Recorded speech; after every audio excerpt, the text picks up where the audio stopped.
welcome to Conquering Mount Scrapmore with Brenda. I'm Brenda, and we're here today with another episode of playing with traditional blocks. Now today, this one's going to be called Redfish because I'm using red scraps and red with white backgrounds. But this is going to be a fun, cute little block to work on, and it's perfect, small, and lovely for your scraps. But first I want to talk to you about Stephanie and Quilting with Stephanie. Her YouTube channel is going to be in the show notes below. So when you go check her out and subscribe to her, please tell her that Conquering Mount Scrapmore with Brenda sent you there. And we also have our Facebook group there, and the people are making use of the rooms. They're just having a blast in there. And I'm not sure if we're voting for our next month's virtual sew date on Zoom or whether or not we've decided. So that's also going to be in the show notes here as well. So come on in, we're going to have some fun playing with a traditional block.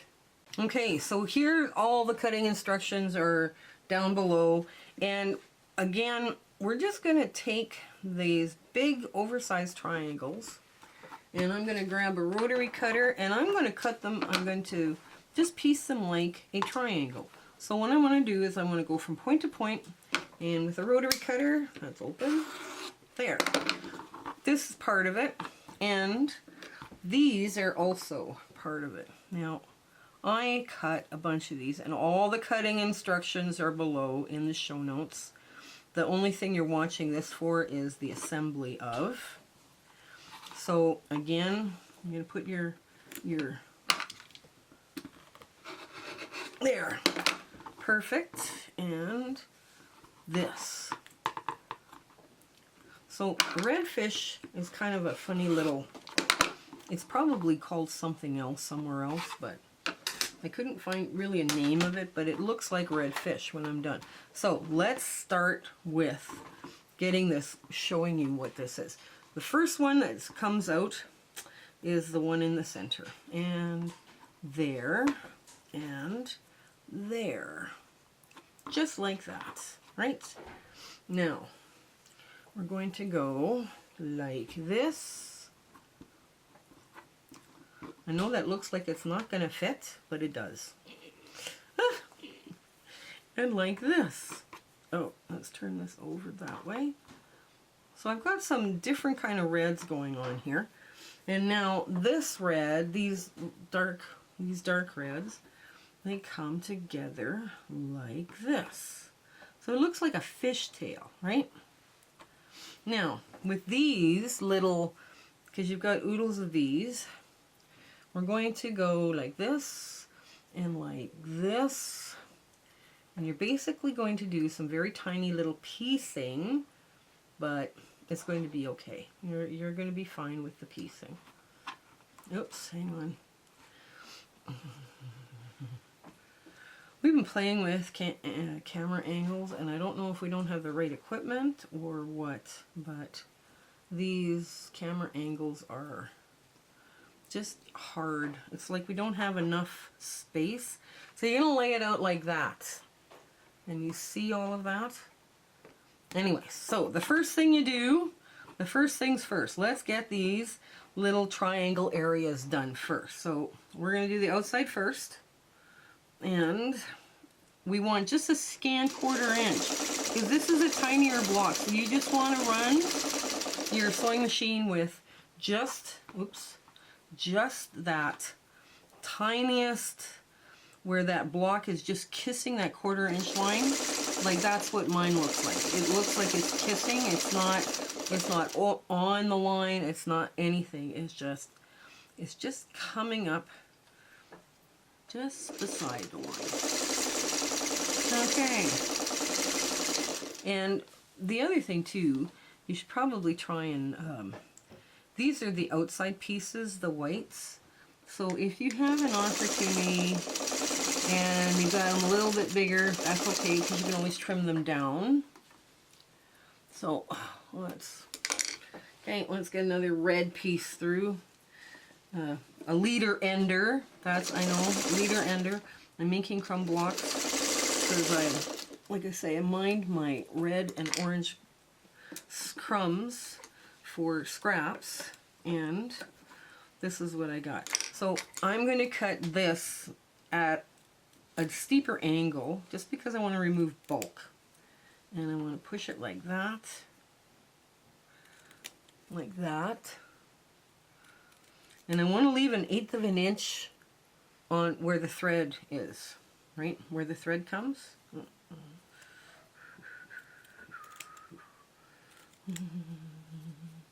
And last but not least, there we go. Now, oh, get all the little crumbs in a bag. Okay, here we go. Now, we're going to press to the dark. So this goes up just like that. Oops. That comes there like this. Okay. These are tiny, tiny, tiny little things.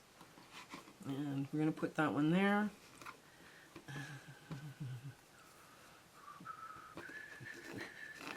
That one is there. And remember, the red points towards the bigger red triangle. So that's an easy way to think of it. So the next thing we're going to do is add that next piece. Now you want this outside line to line up, right? So that's how you're lining it up, and you're sewing across this way. And there we go. Now it really doesn't matter which one you take. You want this line to line up, this line to line up, and then to sew down. And don't push, oh, oops, wait a minute here. Okay, that line and that line. All right. Wait a minute, I pick this up just like so. Okay, so now this goes like this. There we go. There. It doesn't matter for this block which one you do first, whether it's the rights or the left. Most people, they'll put all of them the same way through because then they don't get mixed up. But that's okay. Yeah, another red piece.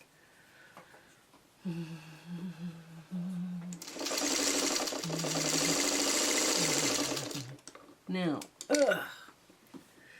now I don't do anything with this except trim it and put them back. So now I'm going to put this just like that, and I'm folding away from the red. There we go. So I have a line that I can work with.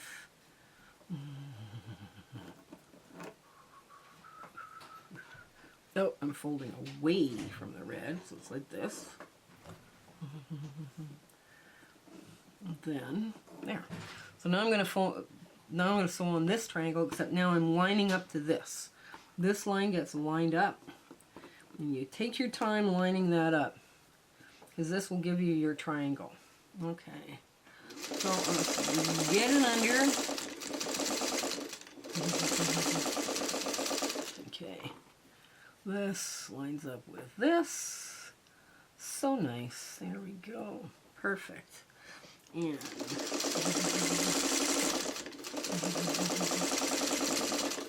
there. And these two line up like this to make my triangle.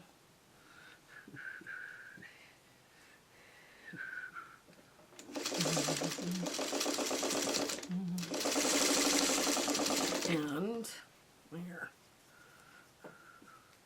So we're almost got all the subunits done. The little subunits. Now, there are some people that swear by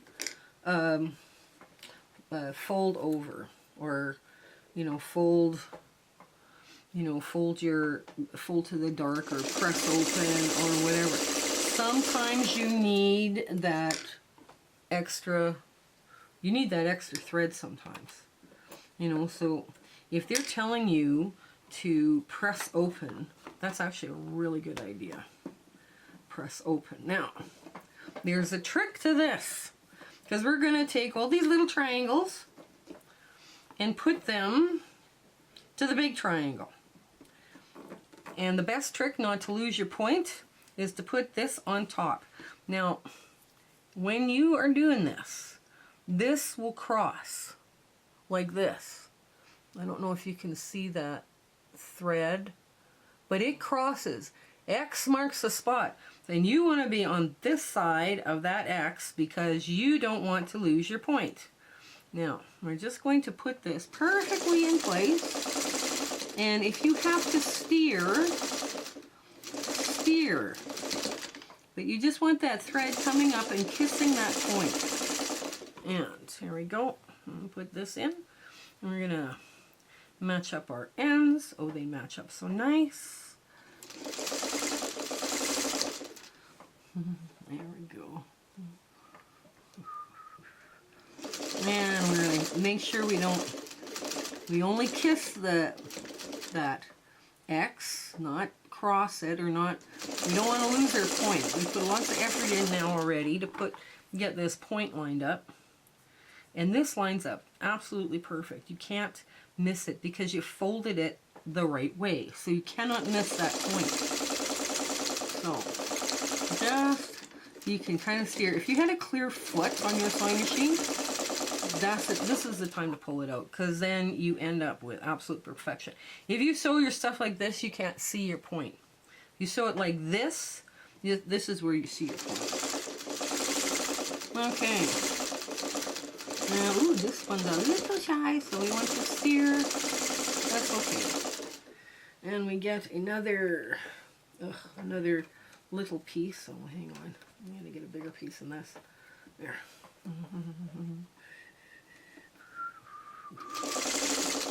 There.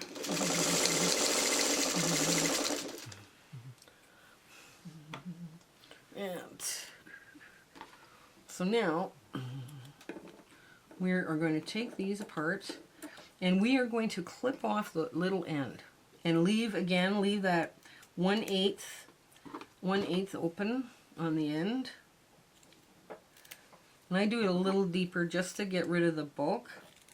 And while you're here, some people want that trimmed off too, and you can trim that off. It serves no purpose now, so that's fine. You just whip it off with your with your scissor and be done. And there we go. And there.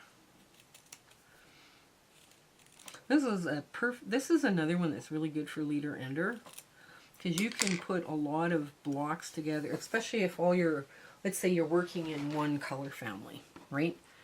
Now, lift them up, yeah, press to the dark. So this dark goes back like that, and goes on one side, and the other side. And guess what I did? I cut my pieces too small. Did I really? No. Yes, I did. Okay, we're going to have to cut here so I can cut these pieces a bit bigger. Okay, and we'll be right back. Okay, so this is what it's supposed to look like.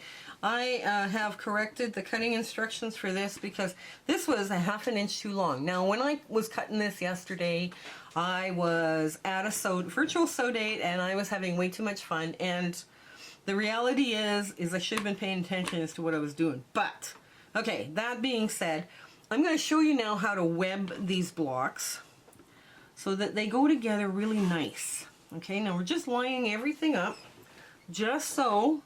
Because remember, this is kind of a tiny, there's a lot of pieces that go into this little block. And it's such a sweet little block. You want to do a scant 1/4 inch, and you take up this, and you just basically, you turn it over like you would flip pages in a book. It's all good. There we go. And it also gives these seams, it also gives your eye a place to rest, and it just gives a little airier look to the block. Now, there we go. Line up the bottom. This block is coming together so awesome. And another red crumb goes together. There we go. There. Now what I do when I web like this, I decide here where how I'm going to do this. Now I want the red to be towards itself. So you know what, I want to press to the dark. So this goes flipped under and the seam goes that way. And this seam goes that way too, right? So here we go. I'm just pressing this to the dark. Here we go. Now, so we're all ready to rock and roll. Now, we take the next one and just like turning a page in the book, right? This keeps it all together, nice and neat. And this is why it's handier to have little bits and bobs to chain through, because you save thread. You save on your thread. And lots of times I'm working on donated thread to make charity quilts, so I'm always trying to look for a way to save thread. There we go. And the bobbins on these 301As, God bless them, but they're really tiny. They're really tiny. So, I'm going to do more than one thing at a time. That's also good. Now, okay, so this goes in. Oh no, this one goes out, sorry. This one goes up. My bad. I did it bad. This one goes in like that, because you want that little stone in the center to be resting. Now this goes out. So, without even taking an iron to this, this is what it's looking like so far. So now I'm going to switch it this way. Now I've got finger pressed all the seams the right way, so this thing is going to nest beautifully. Now I'm just going to get this out of the way. My cutting mat out of the way. There we go. Now, because I like to be able to feel my seams and be able to maneuver it, and sometimes when you don't cut those threads you can't maneuver it correctly. Now I just want to drop it one down, and I want to make sure this seam falls in the right place and I nest good. And I'm not pressing too hard. All I'm doing is going this way. I'm not pressing in. So I'm just moving it forward. There we go. And another quick seam. There.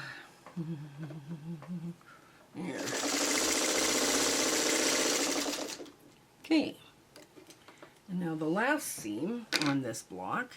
See, this is what it looks like. And now we're just going to flip it over. And we want that to line up beautifully. Okay, there we go. And you just get it started. And then with the needle down, you clip, I clip my webbing, because I want this webbing to be exact. Like, so I can pull it back like that and see exactly where I need to nest. And again, pull it back. I need to nest right there, and you can feel it. You can feel where you need to nest. And run it through all the way.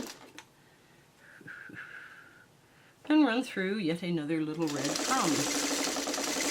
Okay. All right. So, just a quick little finger press, and we are at our ta-da moment. Isn't this just a cute little block?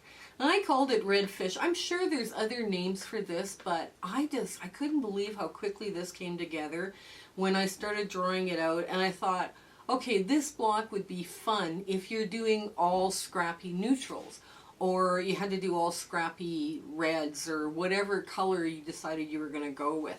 I do think it looked better when I was playing around with the colors. It did look better if you stuck with a color family. But that means within the block. So your next block beside could be blue or green or purple or whatever color you want. It was a delightful block to work with, and it was just a lot of fun. The small piecing techniques, though, are important, that you don't push your work too far in and you're just kissing that 1/4 inch line. But do your test, so 6 1.5 inch strips together that are 6.5 inches long, 6.5 by 1.5. So 6 of them together, and that piece should measure 6.5 inches square. And each bar with in the middle should measure 1 inch, and then you'll know whether your 1/4 inch is on or not. But remember, you got to fold the cloth. So sometimes when you're doing tiny piecing, it's easier for you to press open because that gives you an extra thread or two. So I hope you had fun with this, and I hope you have just an amazing week next week. This was so much fun to sew up for you, and it's a cute little block playing with a traditional type of block. Okay, you take care till next time. Okay, bye. My husband and I would love to thank you for coming along with us on our quilting journey and the YouTube adventure that we're on. We have some wonderful plans for 2023, and it includes a lot more, like with the Facebook group and the rooms feature and sewing and hanging out with people. Those monthly Zoom sew dates are still in the works. We have a lot of fun ideas coming up for 2023, and we hope you share, like, and subscribe with your friends. That little notification button and subscribing to us really helps us out. Commenting helps us out too. So if you like what you're seeing, let us know. Even send us a heart on the comment. That helps so much for us. Okay, you have an absolutely fabulous 2023, and all of our best wishes for you in the future. Okay, take care. Bye.